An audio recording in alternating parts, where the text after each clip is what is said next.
What's up, Pleb Nation? I hope you're having a very glorious Monday. My name is Sam and welcome back to SWTOR Central. And for anybody who's been watching any of my streams lately, you'll know that I've been getting a lot more into PvP, especially ranked PvP. So in today's video, I want to go over one of the things that you should be paying attention to in PvP, and that being the resolve bar of your opponent. And of course your own resolve bar. Now this is probably something that most people don't really know of or don't understand. In fact, most people that I questioned about it in my live streams didn't even know what the resolve bar was there for. So hopefully this video is going to help everybody who doesn't know what the resolve bar is, and even if you do know what the resolve bar is for, you still might just learn something new from this video. So make sure you stick around because I'm going to be going over as many things as possible, and keeping in mind here that there are quite a lot of things for this such what would seem to be simple mechanic to PvP, but there is actually quite a lot to it. So I'm going to go over as much as I can in this video, or at least as much as I think you're going to need, and then from that you just kind of just need to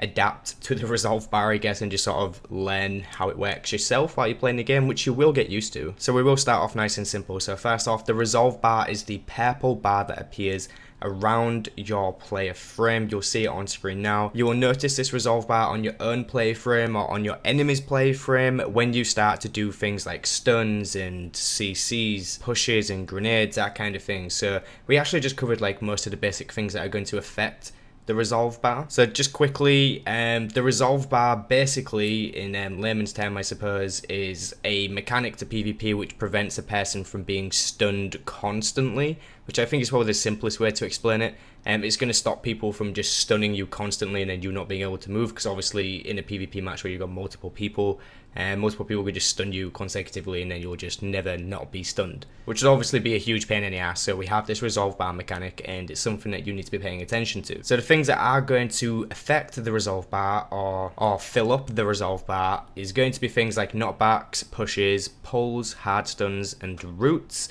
Also grenades are one as well. All of this will be listed on screen so that you can see for yourself. Now I know that some abilities will have like a root and a slur attached to it. So let's just say, for example here, Creeping Terror, the actual root will affect the resolve bar, but the slur will not. And for the things that don't affect the resolve bar, is pretty much going to be everything else that isn't listed on screen. So again, your slurs, dots and interrupts, things like those will not affect your resolve bar along with anything else. So we know that these things are going to fill up the resolve bar, but what happens when the resolve bar actually fills is something called being white barred. Now you'll notice this immediately the moment your opponent has it, or the moment that you have it, or maybe you haven't noticed it before until I've just mentioned it. But it is a white bar. You will see it on screen now, so make sure you're looking at it. And when your opponent has that, or when you have that, you will become immune to everything that grants it. So everything that is listed on screen now, you will be completely, or your opponent will be completely immune from. So stunning somebody while they have a white bar is effectively a wasted stun. Now I could just end the video there because that is basically what the resolve bar is and how the white bar works, but there is actually a few more things to it which I'm going to go through now, so if you're still interested, make sure you keep watching. So now that we have that basic understanding of the resolve bar, what I'm going to get you to do is to actually check out your stuns and your CCs and any of your like roots and things like that, and actually check the timers on them. Now the reason why I say this is because every time you use a stun, the longer that stun lasts for, so if you have a stun that lasts for 6 seconds, it's going to fill up the resolve bar more than what a 3-second stun would. Now knowing things like this could mean the difference between you winning a fight or not, because manipulating your enemy's resolve bar is something that should be done in ranked PvP and is something that I guess also should be done in regular PvP, but I'm assuming not everybody will do that. So what do I mean by that, manipulating the resolve bar? Okay, so basically, just to keep this as simple as possible, the resolve bar is built up of units, okay? So your resolve bar is 1000 in total. So every time you use a stun, you begin to fill up the resolve bar. For example here, when you use a 6-second stun, you will fill up the resolve bar by 800. Now remember when I said that this could have just been really simple? Now this is like kind of the part where it gets a little bit more in depth, but it's not really that complicated, not when you kind of just look at it from the bigger picture, because every single class will relate to each other. And for example, my assassin's electrocute is a 6-second stun, which is going to fill up the same amount as resolve as a mercenary using electro dart, which is also a 6-second stun. So don't think too much into it, because it's really not that complicated, but the main point here being that the longer the stun lasts for, the more resolve you fill up. So just knowing that and watching your enemy's resolve bar as you're using your own stuns will help you manipulate their resolve bar, and that way you can do your best to prevent them from being white barred so that you can have them stunned for longer. So just while we're talking about like how much a resolve bar will fill up from a 6-second stun, for example, I actually have some numbers here. So for like the stun I just mentioned, 800 resolve on a 6-second stun. It's also 800 resolve that you fill up when you use a mez, so anything like flashbang, mind snap, whirlwind, those kind of things are going to fill up by 800 resolve. Knockbacks and pulls, along with pushes, are going to fill up 200 resolve, so they're not going to fill up much at all. Whereas grenades are going to fill up 650 resolve, and there's also like a lot more here, so I'm not going to go into all of them. So if you are interested in all of those units, make sure you research them. But for now, we can sort of just get like a basic idea with what we have here. So when I said earlier about manipulating the resolve bar, it is actually something that everybody will do in ranked, and if you're doing 1v1s or duels a lot, then it's also something that you should be doing there, and because it can help you win the duel. So the main thing that you want to be doing when you're manipulating a resolve bar is you want to bait your opponent into using their CC breaker, right? Every single class has a CC breaker, and we all know what it does. It will basically just remove whatever stun effect that you have on you. So if somebody uses electrocute on you, you can just use your CC breaker to get out of it. Now, the way you want to be doing this as the person who is using the CC breaker, right, is you want to be white barred before you use your CC breaker, because when you're white barred, you become immune to the stuns, which means when you use your CC breaker, you will be immune to any more incoming stuns. Hence, it was a very good use of your CC breaker, and now you can get out of your latest stun and go and deal your damage and help your teammates. Now that versus when you have your resolve bar half filled is, you don't want to be using your CC breaker then, because if you use your CC breaker when your resolve bar is only half filled, your opponent can just CC you again or stun you or mez you, and you have no way of getting out of it. And that, what I literally just explained, is baiting your opponent into using their CC breaker. So if you wasn't familiar with anything like what I just spoke about pretty much the entire time in this video,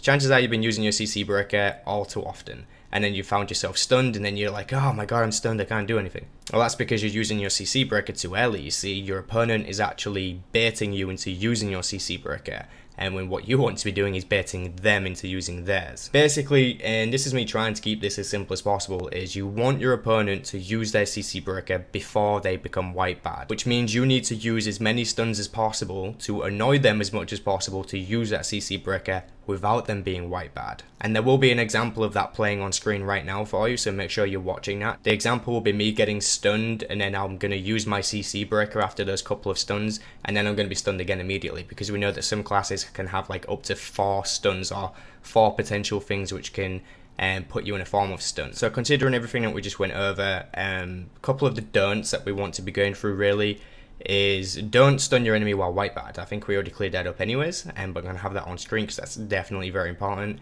And don't hit someone when they are mezzed. Okay, so let's say that I use Mind Snap on somebody, which is my Assassin CC. That's going to put them in a sleep state, but the moment they are attacked or the moment that they take damage, that stun wears off, right? But also at the same time, their resolve bar filled up. So if you attack them and if you prematurely release them, then they essentially got some free resolve. So that's something that you need to pay attention to in a PvP situation. If somebody is mezzed, then to leave them alone. I mean, for sure, if they're the last person up in a 4v4 match, then sure, go for it. But in any other situation, if somebody is mezzed, then you are best off leaving them alone and keeping them out of the fight for as long as possible. Okay, so there's just 2 more things that I'm going to go through here, and these are like some of the more in-depth things. So this is going to be the speed of which the resolve bar depletes, and this is actually quite important. It's something you need to be paying attention to. For example here, I'm actually going to have these on screen playing side by side. On the left, we're going to have a resolve bar which isn't filled, and on the right, we're going to have a resolve bar which is filled, essentially white barred. Now, the one that is white barred will deplete much faster than the one that is not filled, okay? And just so you understand this completely, the way that the resolve bar depletes is it will begin to deplete the moment the last stun wears off. So if I use electrocute on you, the moment that stun wears off, your resolve bar is going to start depleting. But when paying attention here, we can see that the resolve bar that isn't filled is depleting way slower than the one that was filled and is white barred. Now the reason for this is because that when your resolve bar isn't filled, you can still be stunned, but when your resolve bar is filled, you can't be stunned, so it goes down faster, just so that you're not an OP god for God knows how long. Maybe that's not the official way, but that's the one that I'm saying. Okay, so the last thing, and this one is probably the most complex and not something that you need to pay attention to too much, but knowing about it will obviously be a good thing for you, I suppose. I mean, obviously understanding how it works is going to be good for you overall, but this is going to be over white barring.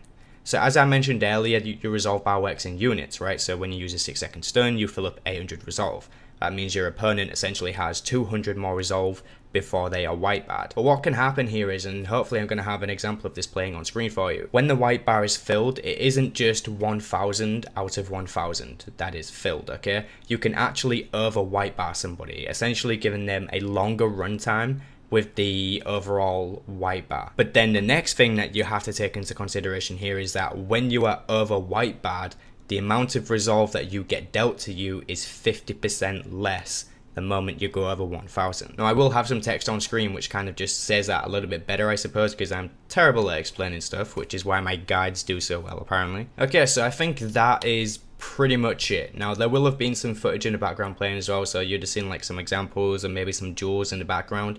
But the best piece of advice that I can give you is to just get a buddy on one of your main classes, or go on your main class that you play, whatever, and just practice, okay, with your stuns, with any of your snares, any of your mezzes. Use any of those and just sort of play around and see what works, right? Because the goal is to have your opponent use their CC breaker before they are white barred, okay? That is pretty much one of the key factors in victory in PvP. And it is something that you will have to master for ranked PvP. Okay, so hopefully this video has helped you if you didn't know about the resolve bar already. If you know something that wasn't mentioned in this video, please feel free to leave it in the comment section below. And with all that being said, guys, make sure you smash the thumbs up button on this video and make sure you subscribe to the also glorious Pleb Nation. That's me for today, folks. Have fun. Peace out, plebs.